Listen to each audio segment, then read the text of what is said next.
Question number 26 Bharat में द्वैध शासन व्यवस्था का आरंभ किस अधिनियम के अंतर्गत हुआ था? ऑप्शन ए 1909 ईस्वी में, ऑप्शन बी 1919 ईस्वी में, ऑप्शन सी 1928 ईस्वी में, ऑप्शन डी 1935 ईस्वी में। तो इसका उत्तर हो जाएगा 1919 ईस्वी में, ऑप्शन बी। क्वेश्चन 27 दिए गए निम्न भारतीय अधिनियमों में किस अधिनियम के द्वारा भारतीय प्रांतों में द्वैध शासन की स्थापना की गई?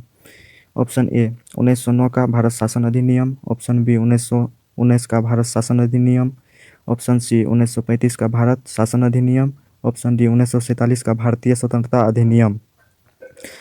तो इसका उत्तर हो जाएगा 1919 का भारत शासन अधिनियम, option B. Question 28 Montagu Chelmsford सुधार किस अधिनियम से संबंधित है? ऑप्शन ए भारतीय परिषद अधिनियम 1861 ईस्वी में, ऑप्शन बी भारत सरकार अधिनियम 1919 ईस्वी में, ऑप्शन सी भारत सरकार अधिनियम 1935 ईस्वी में, ऑप्शन डी भारतीय स्वतंत्रता अधिनियम 1947 ईस्वी में। तो इसका उत्तर हो जाएगा भारत सरकार अधिनियम 1919 ईस्वी में, ऑप्शन बी। अगला है क्वेश्चन 29 किस अधिनियम को मॉन्टेग्यू चेम्सफोर्ड सुधार के नाम से जाना जाता है? ऑप्शन ए भारत स्वतंत्रता अधिनियम 1947 ईस्वी में, ऑप्शन बी भारत शासन अधिनियम 1919 ईस्वी में, option C Pitt's India act 1784 ईस्वी में, ऑप्शन डी चार्टर एक्ट 1813 ईस्वी में। यह क्वेश्चन एसएससी में पूछी गई सवाल है 2019 में। तो चलिए इसका उत्तर देखते हैं। ऑप्शन बी भारत सरकार अधिनियम 1919 ईस्वी में। अगला क्वेश्चन है नंबर 30 भारतीय विधान पालिका प्रथम बार द्विसदनीय बनाई गई? ऑप्शन ए 1892 के भारतीय काउंसिलिंग एक्ट द्वारा, ऑप्शन बी 1909 के भारतीय काउंसिलिंग एक्ट द्वारा, ऑप्शन सी 1919 के भारत सरकार अधिनियम द्वारा, ऑप्शन डी 1935 के भारत सरकार अधिनियम द्वारा। तो इसका उत्तर हो जाएगा ऑप्शन सी 1919 के भारत सरकार अधिनियम द्वारा, ऑप्शन सी। नंबर 31 1919 के अधिनियम द्वारा किस वर्ष लोक सेवा आयोग का गठन किया गया? ऑप्शन ए 1928 ईस्वी में, ऑप्शन बी 1919 ईस्वी में, ऑप्शन सी 1921 ईस्वी में, ऑप्शन डी 1926 ईस्वी में। तो इसका उत्तर हो जाएगा ऑप्शन डी 1926 ईस्वी में। अगला है नंबर 32 एक संघीय व्यवस्था और केंद्र में द्वैध शासन भारत में लागू किया गया था? ऑप्शन ए 1909 के अधिनियम द्वारा, ऑप्शन बी 1919 के अधिनियम द्वारा, ऑप्शन सी 1935 के अधिनियम द्वारा, ऑप्शन डी उपयुक्त में से कोई नहीं। तो इसका उत्तर हो जाएगा ऑप्शन सी 1935 के अधिनियम द्वारा। नंबर 33 अखिल भारतीय महासंघ स्थापित करने का प्रावधान शामिल किया गया था? ऑप्शन ए भारत सरकार अधिनियम 1935 ईस्वी में, ऑप्शन बी अगस्त प्रस्ताव 1940 ईस्वी में, ऑप्शन सी भारत सरकार अधिनियम 1919 ईस्वी में, ऑप्शन डी कैबिनेट मिशन प्रस्ताव 1946 ईस्वी में। तो इसका उत्तर हो जाएगा ऑप्शन ए भारत सरकार अधिनियम 1935 ईस्वी में। नंबर 34 निम्नलिखित में से किस एक अधिनियम ने भारत में संघीय शासन की व्यवस्था की थी?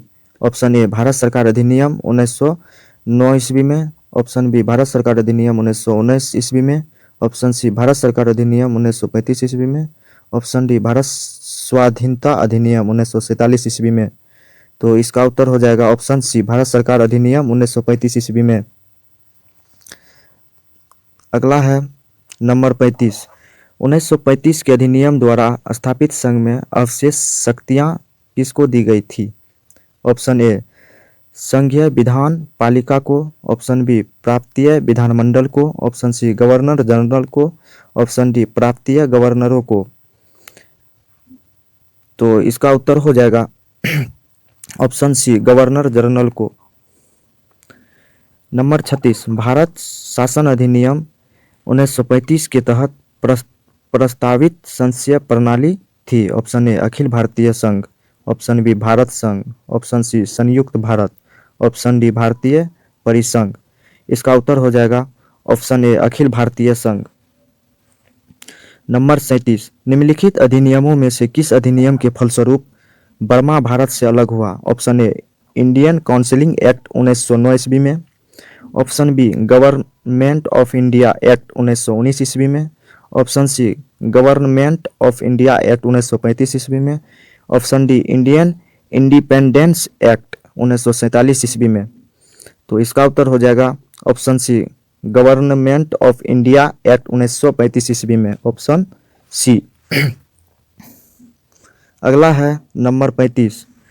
केंद्र में द्वैध शासन किस अधिनियम के अंतर्गत स्थापित किया गया? ऑप्शन ए 1909 के अधिनियम। ऑप्शन बी भारत सरकार अधिनियम 1919 ईस्वी में। ऑप्शन डी भारत सरकार अधिनियम 1935 ईस्वी में। ऑप्शन डी भारत स्वतंत्रता अधिनियम 1947 ईस्वी में। तो चलिए इसका उत्तर देखते हैं। ऑप्शन सी भारत सरकार अधिनियम 1935 ईस्वी में। ऑप्शन सी नंबर 39 1935 का गवर्नमेंट ऑफ इंडिया एक्ट क्यों महत्वपूर्ण है? ऑप्शन ए यह भारतीय संविधान का प्रमुख स्रोत है। ऑप्शन बी इसके द्वारा भारत को स्वतंत्रता मिली। ऑप्शन सी इनमें भारत विभाजन उल्लिखित है। ऑप्शन डी इसके द्वारा रियासतें प्राप्त हुई। तो इसका उत्तर हो जाएगा ऑप्शन ए यह भारत संविधान का प्रमुख स्रोत है। नंबर 40 प्रांतीय स्वायत्तता का प्रावधान निम्न में से किसके अंतर्गत किया गया? ऑप्शन ए 1935 का भारत सरकार अधिनियम। ऑप्शन बी भारतीय स्वतंत्रता अधिनियम। ऑप्शन सी मार्ले मिंटो सुधार। ऑप्शन डी उपरोक्त में से कोई नहीं। तो इसका उत्तर हो जाएगा ऑप्शन ए 1935 का भारत सरकार अधिनियम। अगला है नंबर 41। केंद्र में अंतरिम सरकार की स्थापना हुई। ऑप्शन ए क्रिप्स मिशन के आने के पहले। ऑप्शन बी क्रिप्स मिशन के आने के बाद। ऑप्शन सी कैबिनेट मिशन के आने के बाद। ऑप्शन डी माउंट बेटन की योजना के पेश करने के बाद। तो इसका उत्तर हो जाएगा ऑप्शन सी कैबिनेट मिशन के आने के बाद। नंबर 42 1946 में भारत में अंतरिम सरकार का मुखिया कौन था? Option A doctor Rajendra Prasad. Option B Jawaharlal Nehru. Option C Rajagopalachari. Option D lord Mountbatten. तो इसका उत्तर हो जाएगा option D lord Mountbatten. Number 43 प्रथम अंतरिम राष्ट्रीय सरकार की घोषणा की गई थी। ऑप्शन ए 24 अगस्त 1946 को। ऑप्शन बी 22 अगस्त 1946 को। ऑप्शन सी 25 अगस्त 1946 को। ऑप्शन डी 23 अगस्त 1946 को। इसका उत्तर होगा ए 24 अगस्त 1946 को।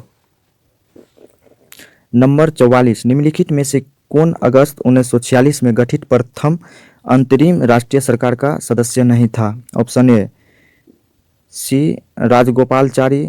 Option B doctor Rajendra Prasad. Option C doctor S Radhakrishnan. Option D Jagjivan Ram.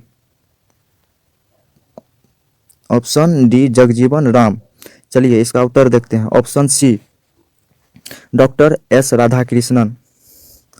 अगला है नंबर 45 निम्नलिखित में से कौन अगस्त 1946 में गठित प्रथम अंतरिम राष्ट्रीय सरकार का सदस्य नहीं था? Option A C Rajagopalachari. Option B doctor Rajendra Prasad. Option C doctor S Radhakrishnan. Option D Jagjivan Ram. तो इसका उत्तर हो जाएगा option C doctor S Radhakrishnan. और ये दोनों क्वेश्चन सेम था। नंबर 46 1947 में बने नेहरू की सरकार के कानून मंत्री थे। Option A Mohammad Ali Jinnah. Option B Baldev Singh. Option C Liaquat Ali Khan. Option D B R Ambedkar. तो इसका उत्तर हो जाएगा option D B R Ambedkar. Number 47 1946 में गठित अंतरिम सरकार में डॉक्टर राजेंद्र प्रसाद किस विभाग के मंत्री थे? ए रक्षा। बी विदेशी मामले तथा राष्ट्रीय मंडल संबंध। सी खाद्य एवं कृषि। ऑप्शन डी उपयुक्त में से कोई नहीं। तो इसका उत्तर हो जाएगा ऑप्शन सी खाद्य एवं कृषि। यह क्वेश्चन बीएसएससी सचिवालय सहायक के लिए परीक्षा में पूछा गया था 2011 में। नंबर 48 स्वतंत्र भारत के प्रथम गृह मंत्री कौन थे? Option A Jawaharlal Nehru. Option B Vallabh Bhai Patel. Option C B R Ambedkar. Option D Sarojini Naidu.